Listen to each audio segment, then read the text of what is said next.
And that's where I'm going to circle back real quick, but that's where you outshine and outperform so many others in this space. That is what brand authority is. That is what you bring to everybody. Because I'm always like, oh, I have my idea. And you're like, oh, your book line is so cute. How do we elevate that to a level that matches what it is? And that you do it beautifully. I've seen it in so many different manners, forms, and fashions. And the amount of people that you have impacted, it is just mind blowing. But you are that team for other people now. It is not just like, oh, let me go. No, it is like Katrina. There is no doubt in the mind. Like that is who you call, that's who you reach out to, because you have become the ultimate source of knowledge for all things personal branding. I appreciate that.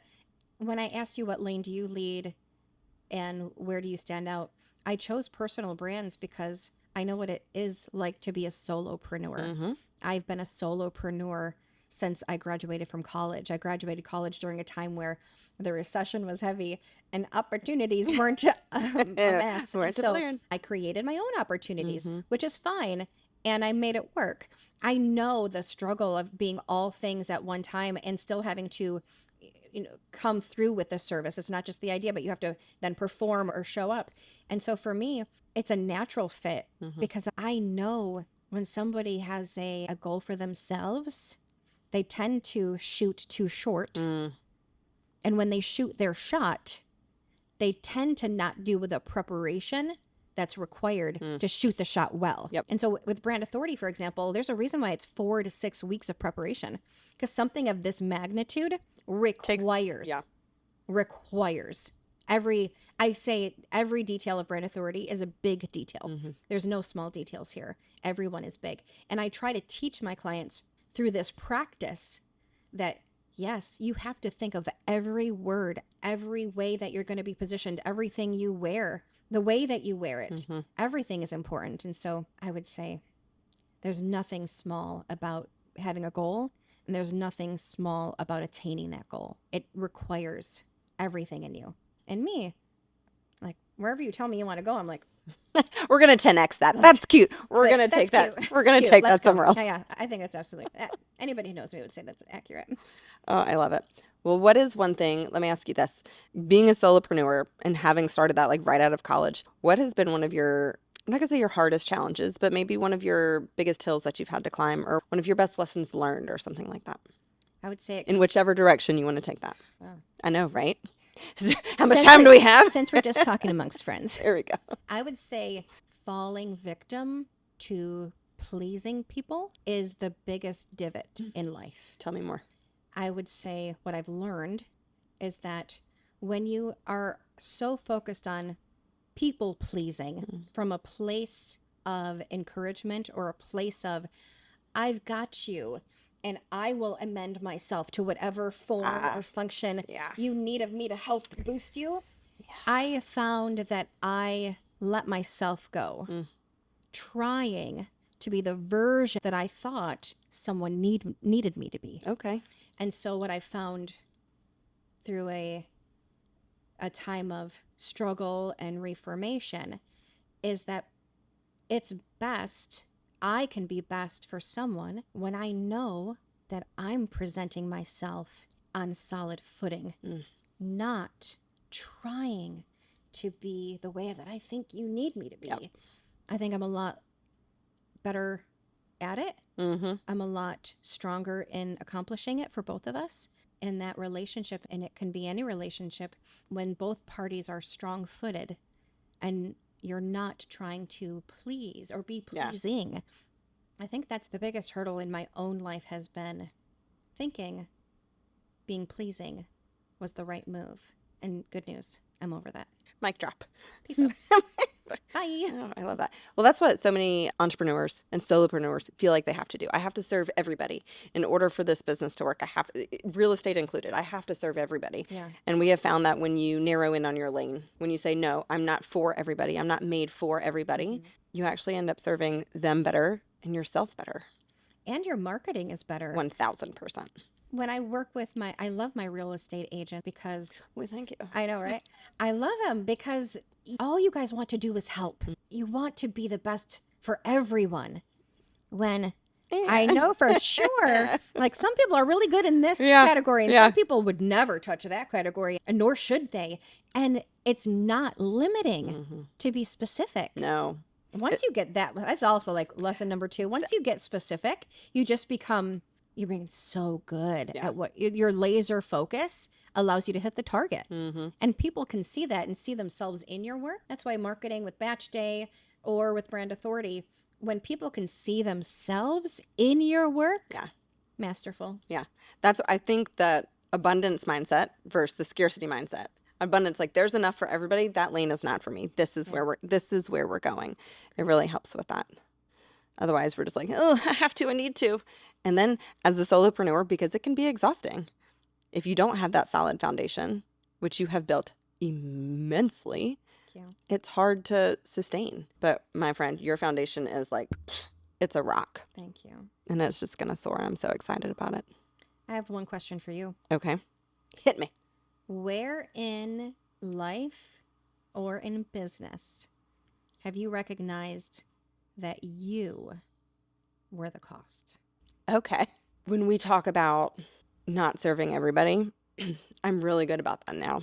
But I wasn't always, especially when you get into real estate. It was, the phone rings, you have to answer, you have to answer, you have to answer. And there have been 2 times in this side of my career that I have kind of had to take a pause. Because one of the times I always found myself, real estate is a 24/7, 567 days. Like there's no clock in, clock out if you allow it. And I used to find myself like, hang on one more second. Like my children would be asking, Mom, can we do this? Let me finish this email. Let me do this. Or the phone would ring and I would jumping at it. And so I found myself answering to my clients before I did to my children. And I got into this business to make sure I was present for them and could be there for them. And so I kind of had to, I never wanted to be that person to put work before my children. And so that took a hard time. Like when you're building, you kind of have to. When you're building, like you're in the grind. But once you've kind of not peaked, but once you've found like, here's my stride, Right. then we can. The other time was when I was in that, like, I have to do all the things, is that one of the first times I was fired as like a realtor. Mm-hmm. I didn't answer somebody's phone call fast enough, but my grandfather had just passed away. Mm-hmm. And that was huge in so many ways. And they didn't know me though. Yeah. They had just found me. So like there was no relation. We talk about this being a relationship business. Yes. They did not know everybody else. No. Everybody who knew me, like, no. And they were just like, we're going to go with somebody else. And I was like, God love you. This is where you Carry taught about me. your way. You taught me. Give me your hand. Mm-hmm. You taught me. You gotta bless Bless and release. release. Like you have to bless I know. and release. I know. And people don't Yeah. understand that. But again, we are not promised tomorrow, right? That's right. And so I never want my work to be my worth. I want my family to be my worth. Yes. I want the life that we have created. And that's why I love what I do, because you can create a life. I loved teaching. Teaching in the classroom was great. I got to coach, but I have been invited to baby showers and housewarming parties. I have been put in wills for clients. Like the relationships that you build, that's where the worth is. And that is so impactful. And I want my children to see that. I want them to see, like, this is why. The relationships are why.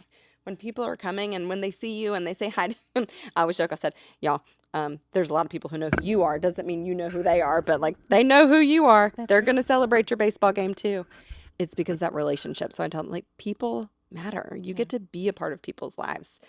And I want to be a part of their life, but not at the expense of missing my own and my children's. Mm-hmm. That has been the hardest part. When I got into this, they were 2, 3, and 4. Wow. Right? Yes. Don't ask me how I did that. I don't know. That was a blank. How did that? It was yesterday. I know. How was that? We're about to be 10, 11, and 12. Oh my gosh. And now they get to come along with me on that journey. But I just remember, so Mother's Day was yesterday. Happy Mother's Day, friend. And to you, thank you. I asked the boys, I said, what is one thing that I do as your mom that makes you feel seen, valued, loved? And my middle, he was like, hang on, I got to think about this. I was like, don't take too long. Like, I feel like you should be able to spit this off the top of your head. He was being intentional. He was. But he was like, I like when you come to my games. Yeah.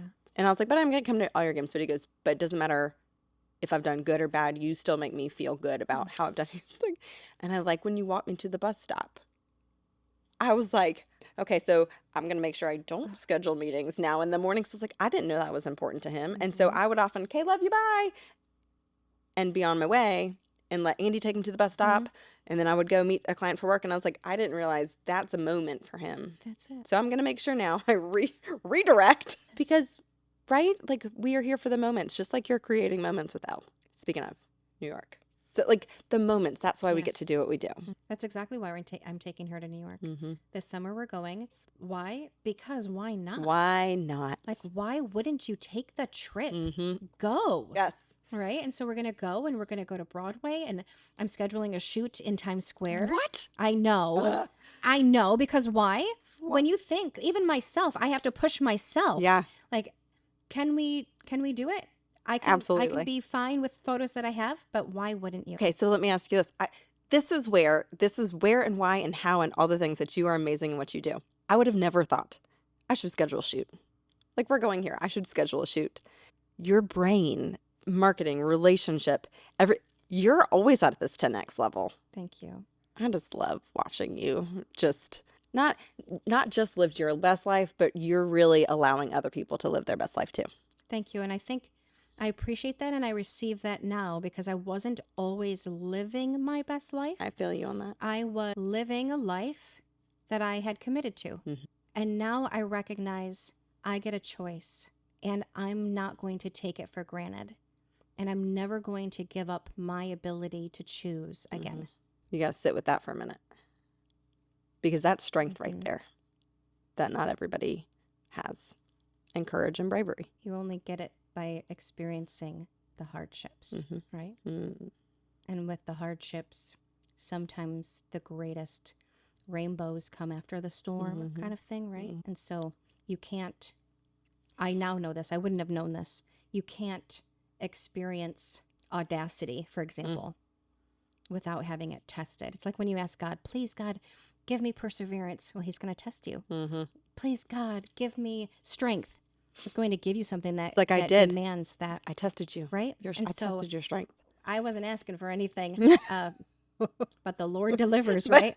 And so here I am realizing everything will be okay. And you get a choice in how you show up in your life. And for me, I'm going to take the trip and I'm going to do whatever it is that is required. And New York is an example. And by 16, I want to take my daughter to Paris. And we are going to, I've sent you the photographer in Paris. Yeah, you did. We're going to schedule with that person and it's going to be epic. It is. Why wouldn't you? What is one of your most favorite memories? Like when you think of like epic, and it might not have been, it might have been epic in the scale, but not epic in the, do you know what I mean? Okay. Do you want to know the truth? Carpool karaoke with me? I know, it was amazing. Okay, that's number 3. I would say the number 1, you're a part of it, is the day that you and Katie and I were sitting at lunch, and my birthday is between Christmas and New Year's. You've always, and nobody loved that. that I know. Nobody would choose that. It's the first day of school. Ugh, It's not right. it's not any better. Nobody wants it. And so for me, my birthday was always we'll catch you next time, or we'll see you in January, whatever. Nobody ever made it a priority because everything else is a party. I get it. But when you and Katie and I were having lunch and you guys gave me the gift and then the envelope and I was opening it and I was like, how nice, whatever this might be. And you guys had forethought to book a trip to the Bahamas on a cruise for my 40th birthday. Like, that blew my mind. Like, why did I move to North Carolina? To see your ad and to meet you, obviously, because that wasn't just something small. I really felt like you saw me and you made me a priority, and you and Katie together were like, this is important enough to celebrate. Nobody's ever done anything like that for me. And so I would honestly say that made me feel so special. Like, nobody has ever made me feel that special. Oh, ever. Well, you are worth that. Thank you. And so, okay, so not to turn this back around again, but I want to emulate, that is how you make other people feel. Like, we made you feel that way because Gosh, 100% that's how you make other people feel, thank in you. the way that you see them, in the way that you value them, and the way that you speak to them. I have said it before, like, you're one of the most eloquently spoken people that I know. And I remember my sister-in-law, the first time she met you, she said, this coming out of anybody else's mouth would just feel like, I think she said, like, hogwash or something like that. Like, but she was like, it's so, I could just Mm, listen all day. Like, you make the words you use and the way that you lift people up. thank you. I can only hope that that was a sliver of what we did for you that day. It was so much so. I can go back if I close my eyes and I can feel that Well, I just think we need to go on another trip. again. Okay, so as we wrap up our time today, Okay. how do we end? What do you have in mind? What should we do next? Okay, hear me out.